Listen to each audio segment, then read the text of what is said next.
Welcome back to the Webby and O'Neill channel. Manchester United is on its knees after a humiliating defeat to Grimsby. On top of that, the manager's future is now in doubt with his post-match comments. Get involved as usual with your own opinions and we'll try and discuss it throughout today's video. Haven't got a clue where to start. My head's still pumping after last night. So you please take the dance floor and take the lead on this one. Thanks for that. I really appreciate that. I'm not too sure, but I'm going to go straight at it. I am at a total loss of what the hell has been going on over the summer.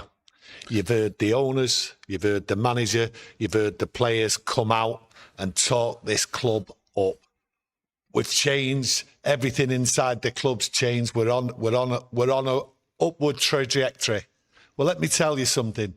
I listened to Ruben Amorim last night, and everything I've listened to, right, from these people inside Manchester United has been pure waffle. A week ago, Ruben Amorim turned round and said, we can beat anybody. Last night, he turned round and blamed the players. He looks to me as though this is an Ole Gunnar Solskjaer moment. And what I worry about is not this moment in time. My worry is over the next 72 hours, Kieron. They're very crucial for the players, for the manager, and for the owners. And what I mean by crucial is this club is on its knees, and I fear, not for the next 72 hours, I fear where this club's going to go in the next 10 years. I do want to get something straight here as well, before we go any further. No matter what manager you have in that dugout, you're always going to go into games handicapped when you have a pick of the current choice of goalkeepers that you've got when they're booting or even palming, shall I say, punching the ball in their own net. I mean, that is not going to change. That is not Ruben Amorim's fault that he has a selection of them three goalkeepers that wouldn't start in any of the other Premier League teams. That's on the owners. Every single fan out there went into this summer transfer window demanding a striker, a midfielder and a goalkeeper, in whichever preference you prefer, and we've still not got a goalkeeper. Well, I go back to his press conference last night, and we talk about tactics, everything else, the players getting used to the system and all that.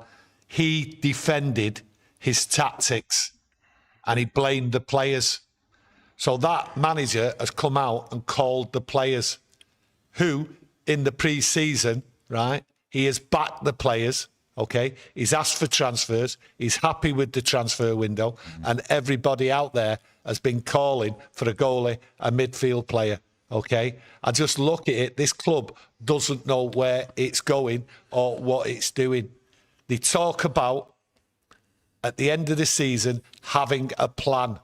There doesn't seem to be a plan, okay? Whatever was there, right, has just gone right down the toilet as far as I'm concerned.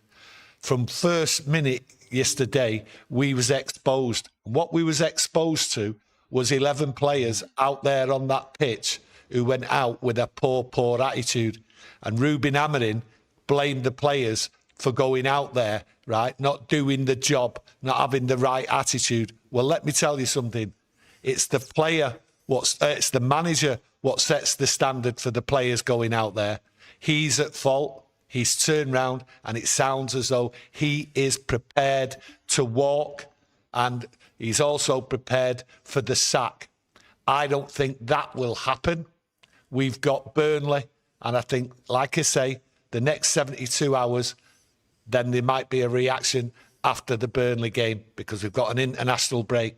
But, hey, is that going to solve the problem? That's the question. Is that going to solve the problem? Ruben Amorim walking or getting sacked? Because there's an international break. The players won't be here. A manager comes in, and then what? I'm just looking at it and thinking it's a shambles.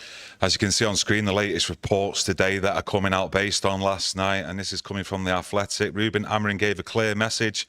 Talks on his future would follow after the Burnley game during that international break. And you touched on something there about the positive messages coming out of Manchester United during pre-season.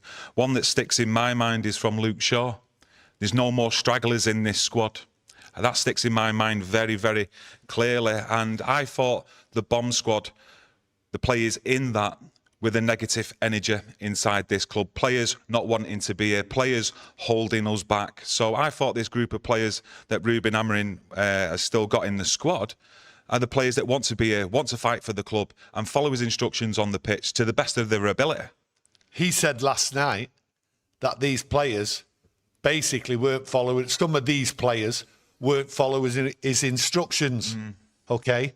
So you can't have it both ways. 1 minute they can beat anyone, the next thing you know, they're not good enough, they're not listening. Well, surely he would have known that before he put them on the pitch. So for me, nothing's changed. It's actually got worse. And going forward, can Ratcliffe hold his nerve? But then you have to say about Ratcliffe holding his nerve, and the same with Ruben Amorim. Ratcliffe, right, turn round, I'll go. This is in. This is Sir Jim Ratcliffe saying, if I get abuse, I'm not going to tolerate it, I'll go. And in the same sort of type of vein, right, he is saying the same, Ruben Amorim. You know, he's already offered to go once, okay? And last night, on the interview, after the game, he's basically saying, that's it. I don't know where to go. I'll go. That's what he was basically saying.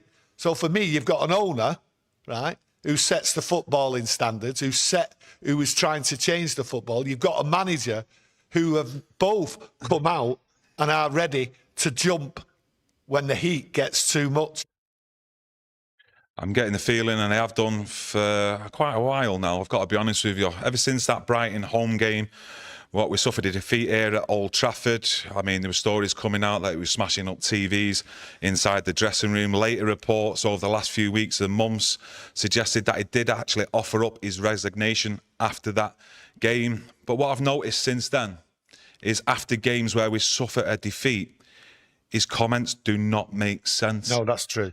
It's like he's actually creating for himself headlines, clickbait headlines in what he says. And you always seem to then follow a repeated pattern days after, whether it's an interview or a press conference leading up to the following game.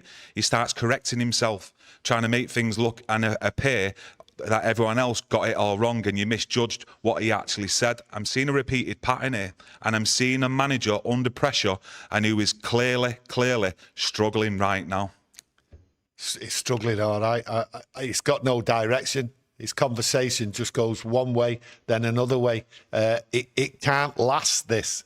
It can't last. No. Something has to give.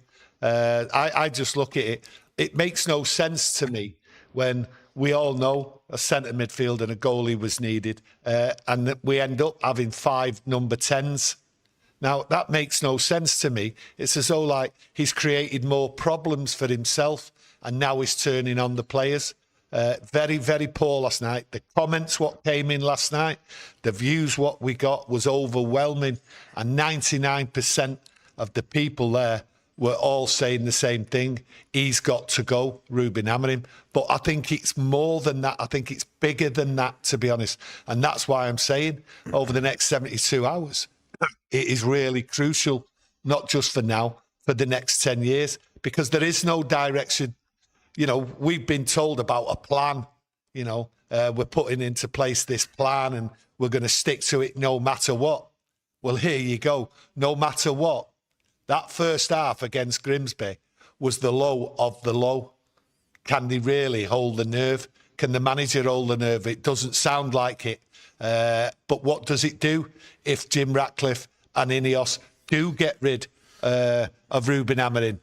They've not held the nerves. So you go over time about what they've been saying, their statements and everything. Okay? They're not holding the nerve.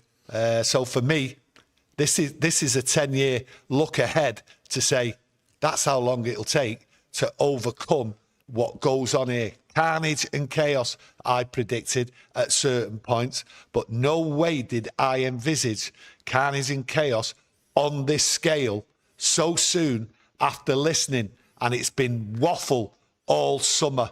I am totally confused in what to believe anymore from anybody, any reporters or anything. I really am. the whole of my life watching Manchester United, I have never been so confused. Yeah. And the doubt of what these players say, the manager, the owners, the media, has totally got me at it. And I'm not sure, well, I am sure. I've just been lied to. We've all been lied to. It's just a con. It's a mirage of what's being said. People are just going out there. And Kieron's right.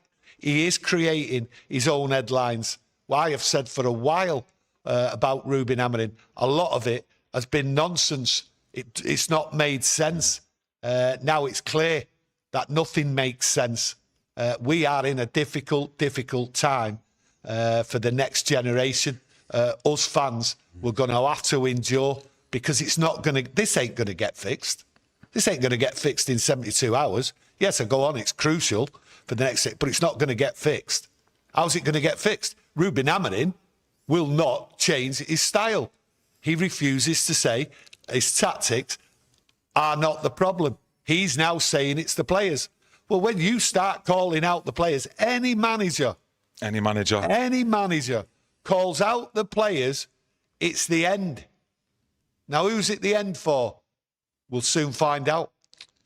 Have INEOS, the guys in the background, though, giving in that rope to do that? I'm not too sure. Patrick Shields, thanks for your super chat. Thank you. Confirmed there has been no culture change. And I was actually looking at it last night as well. You know, the culture and, you know, mentioning Luke Shaw, there's no more stragglers in this squad. And what Ruben Amorim was saying, the players were doing, speaking loudly. And that looks like loudly against how he's setting up the team and the tactics. And I'm thinking to myself, there was 5 players who either started or got game time last night who were actually signed since Ruben Amorim's come through the door. Will the lads in the background look at that and think, well, how many more players do we need to get for you to start winning games? Listen, I don't know. 5 players. I don't know how we're going to win games. I just look at Ruben Amorim and some of the players. They've turned around and said everything's changed inside the club, the culture. We've got a bomb squad. Okay, we all asked and demanded, okay, for a full clear out. And some of us are actually put up with the way Jim Ratcliffe's gone on in this club, cost cutting and everything, right? As long as you do it to the players and get them out, you know, all's fair in love and war, as they say, right? So we all thought, there's the bomb squad. Ruben Amorim's told us that's the bomb squad. Luke Shaw told us that's the bomb squad. They're out. The culture's changed in that. And Ruben Amorim, in his press conference, stuck it on the players. So he's not saying he's telling us last night it's not changed. So we're being lied to. We're being lied to. And fans out there will be screaming, we're paying X amount of money and all that. And everyone is paying a lot of money to be lied to. That's how bad and how low it is. And that's why I'm confused. And I'm also worried, really, really worried that we're going to have a meltdown, okay? The club is on the verge. It's on its knees and it can have a meltdown. Because what can we believe now? Because if you look at all the comments from everybody inside the club, right? Last night, Ruben Amorim smashed all them comments and made them out to be false. So what is the point of a press conference? What is the point of talking to the fans? You know, we're there, we're right behind. Culture change. We're going to fight. You'll see the players and the management, the coaches, we're all together. We're all on board now. It's all changed. We've got rid of the deadwood. You haven't got rid of the deadwood. They're still there. And I did say there's a big problem inside Manchester United. And I've said it for a few weeks now. The people in charge, the men in suits, haven't done the job. They haven't got rid of them. They also haven't done the job and brought in the right people to fit in the right places to change this footballing team round. And the managers let it go on. I did say only yesterday, discussing it with you, and last night, that the 2 non-negotiables this week were beating Grimsby and beating Burnley. Yeah. Because I know if we didn't win against Grimsby, what would happen and the fallout would be, and we're all feeling that right now. We all know the Premier League is the bread and butter. That is the competition where we want to see the most improvement in. Huge game on the weekend against the Bookies and everyone's favourites out there against Burnley, who were tipped to go down. Get beat by them. The curtain, well, the writing is on the wall, in my opinion, for Ruben Amorim. Yeah, well, the writing is on the wall because change is needed. Everyone said it last night. We've said it. Change is needed. But there's a problem. Ruben Amorim won't change. But will Ratcliffe and the men in suits change? They say not. They say they're going to stick with Ruben Amorim. That's what they've said. We've got a plan no matter what. Okay? And not being in the Champions League is beneficial to Ruben Amorim and these players. We've got more time to work with them and everything. Yes, he's had more time to work with them. He's got more time now. We're out of the Cup. Okay? FA Cup's the next distraction, but that's in January. So you've got to say to yourself, what are they doing in training? Manchester United, there's a lot of people in the background at Manchester United, and then players walked out there. Well, they've got player psychologists and all that. What are they doing? What are they doing? I mean, I'm being a little bit over the top there, you know what I mean? But listen, nothing is working, and all we're being done to is being lied to, and that, I've never seen this. Honest to God, I'm being really serious here now, right? I've been watching United at Old Trafford since I was 10 years of age, and I have never, ever seen a situation like this. I didn't think it could get any worse. But Ruben Amorim coming out with what he said last night in that press conference has just made it the worst scenario, not just for now, for going forward. Ernest Wright, thanks for your super chat, my mate. It says, these players are professionals. Why do we always have to babysit these players? We do not need a coach or formation to beat Grimsby. You can't explain that. I said yesterday, mate, actually, I was discussing with you and I think a few of yous out there that Xabi Alonso a couple of years ago, everyone was screaming from the rafters, you know, new coach, this hipster new formation. Everyone was buying into it, whether he was in Germany or around Europe. All the pundits out there and fans. He's coming to Real Madrid. He's tried that formation, what he stuck with at Bayer Leverkusen. And I think it was after the Juventus game that they actually won in the Club World Cup. He's not played it since. You know why that is? Because he's adapted to the players that he currently has at his disposal in his squad. He's seen that it's not going to work, and he's seen that the best results that he's going to get is by changing his own philosophy and formation. I'll tell you, why doesn't Ruben Amorim do that? I'm not saying he has to do it every game. Stick with your formation, your philosophy, your system. I'm sick of talking about and using them words. But in-game management, you need to change things around. The top teams out there have to change things around. You always come under pressure for 10, 15, 20 minutes. And that's where you have to tinker with things. Man management, it doesn't seem like he's doing that. Or if he is doing it, it's not proving effective. Now, is that down to the quality of players we've got, or is that down to the instructions and the decisions of the manager? I'm getting confused by it all. But once you start getting confused by it, the results then start telling you and painting a picture, and the results have not been good enough.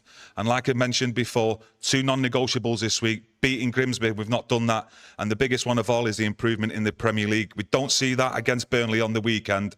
The suits in the background, I do think will act. I do genuinely believe that our Ruben Amorim will walk. One of the two, it will need to happen if we get beat by Burnley. It's as simple as that. We can't keep going and hanging on hope, because that's what I'm doing right now. I'm hoping that there's method to the madness in what I'm seeing with Ruben Amorim, and I'm hoping, but I'm not seeing it. And it's been... Well, there's no method to his madness, is there? When it doesn't make sense. Yeah. It clearly doesn't make sense. My biggest worry, as a fan, looking at Manchester United, okay, is the DNA of this football club, what it's all about. Flying wingers, attacking football, crowd getting all behind them, players fighting for the shirt because they understand the history of this football club. You know, not this ground, then the full DNA is gone. Ruben Amorim wants a different style, a different approach to football, which is clearly, at this moment, not working, okay? It's gone.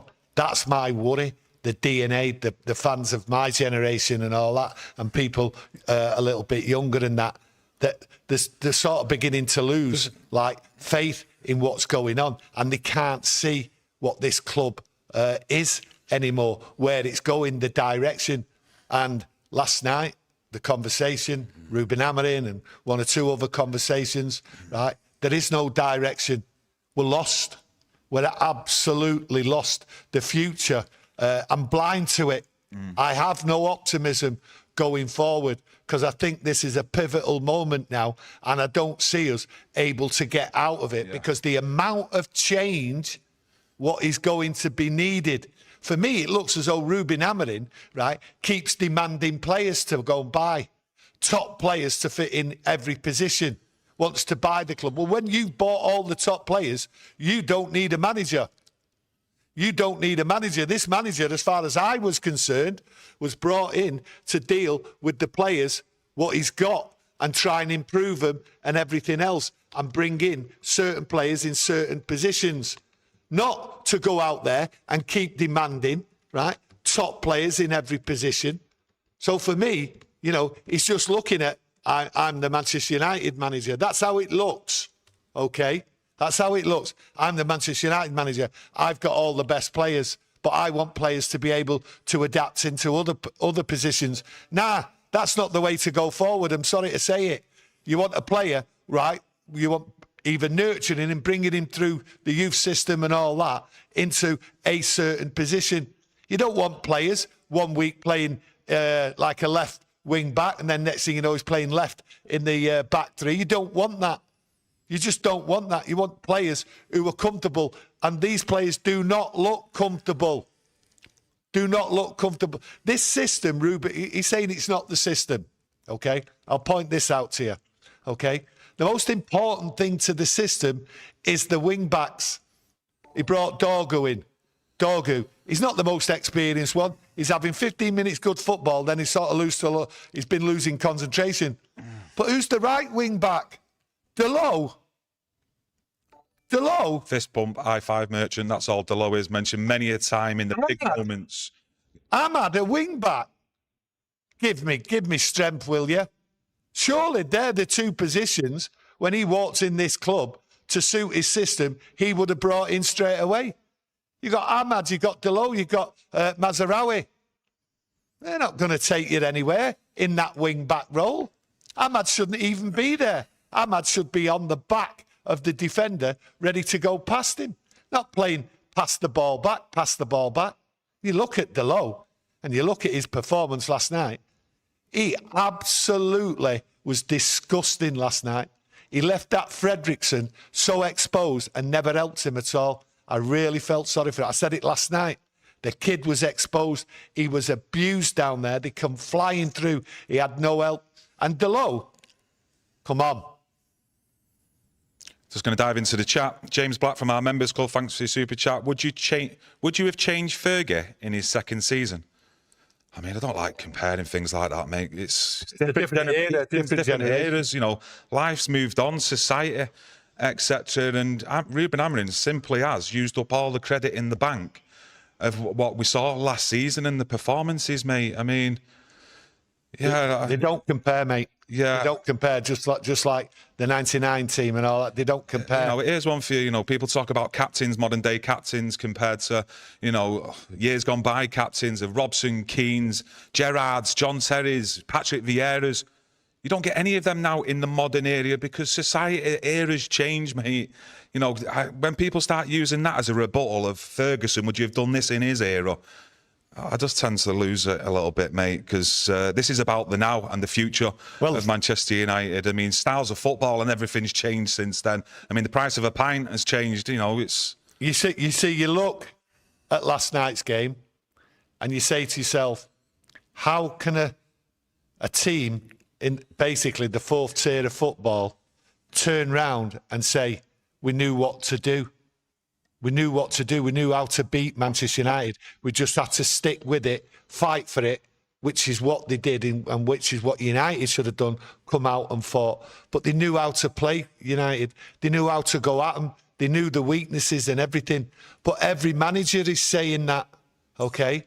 And, you know, the people running the football club are saying, no, this is the manager, this is the style. We'll bring in players to suit this style. This style, right, is destroying Manchester United, and this style against Burnley could get us relegated. The Burnley players and the Burnley manager will be looking at that going, it's Old Trafford. They're frightened to death of playing this relegation form. If you look over the last 6 months of Ruben Amorim's term here, the results and everything, okay? You get beat against Burnley, it's relegation form, and Burnley are going to come straight at it. A team what are actually favourites to get relegated. But how do we get off this? If every manager, no matter what league, they don't have to be an elite manager here. I said it last night. Anyone can manage a football team and say, right, we're playing Man United, here's what we do. And they're all telling us that. They're all laughing at us. And that's why it's a clown show. You know, I just think to myself, this manager, I don't think he'll get the time. I don't think the fans will give him the time, to be honest with you. I'm not calling him to go. He'll go when the time's right.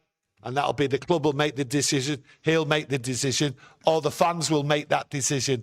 And when they make that decision, I am telling you, they will make that decision known, okay, one way or the other, on Saturday against Burnley. If there's hope, you know what fans are like? We like the hope. But if it goes the same way, where a manager comes to Old Trafford and says, lads, just go out there, play this way, you'll play them off the park. You've got more energy. You've got more fight than them. The fans will turn. And I've not seen it, right? But this is a situation going forward what can destroy Manchester United for the next 10 years. The DNA, you name it, the lot. Any plans for a new stadium, the lot. Project 150 winning the Premier League in 2028. Omar Barada says, Derek MUFC, thanks for your super chat. Regardless of formation or manager, Premier League team should always be able to beat a 4th division team without a damn manager even present. It's the players. I totally agree with the goalkeeping situation, mate. I've said before, change the manager, the same problems will still persist. When you've got goalkeepers punching the ball in the back of the net, you're already going into games handicapped. Gavin McAlpine, thanks for your super chat. If we lose on Saturday, only if, and Amorim decides to leave or sacked, who is best fitted for this job to deliver results? I will give that to everyone else out there, if you don't mind. I don't know about you. I just think it's a little bit disrespectful right now, whilst Ruben Amorim is still the manager of Manchester United, to discuss that. But I have got thoughts and opinions on that. I'm sure some of it might be a bit controversial out there. But if that does happen, where Amorim does walk or get sacked, I can guarantee that on that day, we'll be doing a video discussing it.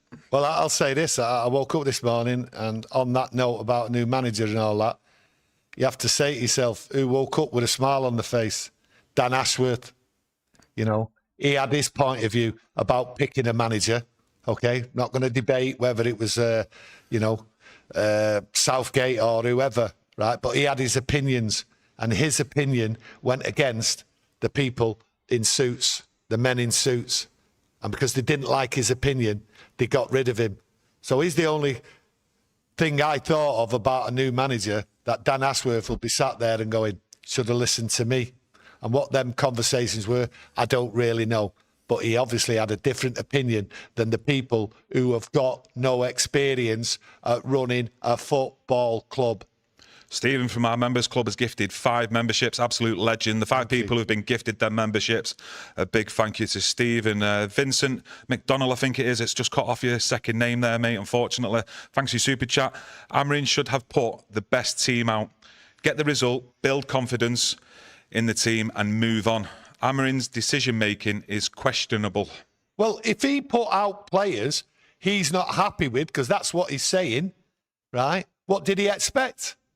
Why didn't he put his best team out for 30 minutes, get stuck in, get a couple of goals, and then start introducing players, give them game time? But he put players out there knowing, right, he's not happy with them and that they're letting this club and him down. So why didn't he put better players? He left Luke Shaw at home. He left Lenny Yoro at home. Now, they've been playing well. Now, you've got to give Fredrickson game time. You've got to give Heaven game time, right? There's no real criticism of them. They were left exposed all the time they were on the pitch, to be honest with you. Okay? But the thing is, yeah, should he have done that? He should have expected Grimsby to come at United, and he should have been having them players G'd up to fight the battle, and they never fought the battle. But he was criticising players that they weren't up to the battle, that they were never going to be up to the battle, that they're not good enough. Why put them out there then? Lama G, thanks for your super chat from our members club. The players know the owners don't care, so why would they? Look at the bomb squad. Look at how players we want to sell dictate the conditions on them departing. Fans need to stick together right now. I agree with that last statement there, Lama. Thanks for your super chat. Yeah, I think fans do need to stick together, and they'll stick together. And when that voice is raised, there should be no dissenters. And whichever way that voice is raised, halfway through that game against Burnley, then that is the way they should go. Those supporters in the ground, they've always been loyal. It's very rare you hear a large outburst and all that. But whichever way that voice goes, that's the voice, okay? That's the end of whoever, or that's the backing, and you stick with it. Like I say, when it comes to a manager here at Manchester United, I never call for a manager to be sacked. The time's right, when it's right, and we all know when that is. I mean, the cameras cut to him on the bench, didn't they, when Manchester United were taking penalties, or even when Manchester United defending corners in their own box. And he just seems deflated. I mean, he keeps sitting down, looking at his feet on the floor, chewing his fingers. I mean, what sort of impression does that give you? What do you think out there? I think a worldwide impression, and I pointed it out last night, with him sat there halfway through, I think it was halfway through the second half, with the tactical board. Look, let's get something straight. As a football fan, you know, we've all played, most of us have played football at all different levels, whether it's at school, Sunday league, Saturday, Wednesday afternoon, whatever, right? It doesn't matter. All those what have played football, you're getting beat 2-0 and it's the second half and it's a cup game. There is no tactics. Everybody knows there's no tactics, especially when you're the great Man United and you're playing a tier 4 side, right? And you're getting beat 2-0. There's only one thing to do, and that's just go crazy and attack. Lump the ball forward, all get up there, okay? Not pass it to the left, pass it to the right, but it's just attack, attack, attack. And there's Ruben Amorim, right? Acting as though he's a tactician, right? With all these little things on a board. There was no tactics. And he's in the dugout. That was the most embarrassing thing. But also, is it the most telling? Yeah, you're getting beat. You just raise the intensity at least, especially when you've got more quality on the pitch and on the bench that Manchester United had compared to Grimsby. I don't think it's anything about tactics. And nothing about tactics. That's about the manager being able to motivate as well these players. Some people out there will say, well, these are professional players. Well, in the modern era, these aren't just professional players. They're not just athletes. These are millionaires, pampered footballers. And goes with that is ego as well. Tell them out there, and this is the truth, tell them what I said at half-time when we was 2-0 down. You thought we was going to win the game? I honestly thought we was going to win the game, and for this reason. He was going to change it, which he did, the 3 players on, and all it was going to be was attack. When we're 2-0 down or we're getting beat, the last 20 minutes, what do you normally see? No tactics. No tactics. Just get in there, attack. And it was a cup game, okay? So there was more experienced players on. They were getting tired. They were 2-0 up. Could have been 3-0 up, right? So they were just playing counter-attacking football, which is the way to play it when you're 2-0 up, okay? And it nearly worked for them, right? But all United had to do was go forward. And I anticipated United to score 3 goals. They were unlucky not to. I never discussed the game last night. I never discussed the second half last night because it was easy to play. Any of us could play that football. Doesn't need tactics, but I expected United to beat them in the second half. I expected them to score more goals. Yes, I said 3. They should have scored more than 3. Okay. Sasko should have scored at the end as well. Yeah, well, we know that should have got a winner, right? But there was lots of opportunities. But I didn't expect the second half any other way. What I didn't expect, like everybody else, was people to walk out on the pitch and in the first minute get caught out at the back by walking and not marking. And from that moment, that set the tone for that first half. And that set the tone for Ruben Amorim not knowing what to do. And on the sideline, that was poor management.